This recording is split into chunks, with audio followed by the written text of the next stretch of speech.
Dof Ndeye réagir na ginnaaw bi nga xamante ni Ngaaka Nawlet Freestyle Jazz4 mu ci rendre hommage ni dof mu ni Dof Ndeye saaga askanum lëmb dara fekk ko si. Dof Ndeye nag def vidéo comme ni ngeen ko seetaane parce que vidéo bi ëpp naa publier ngeen koy seetaan ndax mi ngi ciy saaga mi ngi wax jabaru Ngaaka bi donc ay tuuma yoo xamante ni moom mi ngi koy dëggal ku xam Dof Ndeye xam ne doon na fréquenté ku ñuy wax Dofu Bamba ndax mi ngi doon wax naan Dofu Bamba yow xam nga li may wax yàgg naa sekk ak soxna Ngaaka Blindé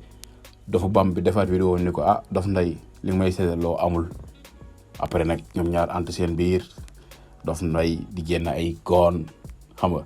après Dofu Bamba tamit gis nañ ko mu génn goon ba si vidéo bi nga xamante ni sax Dof Ndeye mu ngi koy def comme vidéo bi nga ko gisee nii mi ngi ci yor fetal yor ay joint di wax lu ko neex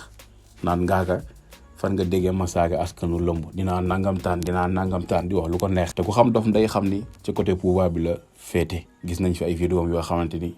mu ngi saaga mu ngi menacé te dara du ko si fekk loolu nag ka Ngaaka wax ni ko xëy na ni dof dafa juum wax te jéggalu na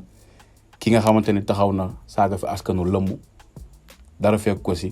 loolu moo waral Dof Ndeye def réaction te tey jii ni saaga yi mi saaga ak fetal yi nga xamante ni mu ngi koy yor ak joint yi nga xamante ni moom Dof Ndeye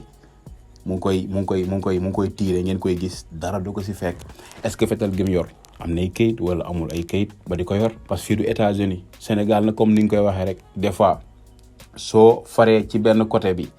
muy opposition bi nga far si pouvoir bi boo nekk si pouvoir bi da ngay xalaat ne lu ma neex laay def dara du ma ci fekk mais nag yaakaar naa ni am na loo xamante ni jaru ko am na loo xam ni jaru ko ci ay wax yu ñaaw yoo xamante ni mooy loolu ndax tey jii nii li muy wax Ngaaka nii tey su ko Ngaaka porté woon plainte ni ko indi preuve yi nga wax ni sama soxna su ko indiwul est-ce que yoon dina dal ci kawam wala du dal ci kawam kon c'est-à-dire que loolu mooy accuser nit ki gratuite ba ki nga xamante ni mooy Dofu Bamba mi mu doon àndal moom nee na ko li nga may seedaloo fekkeewu ma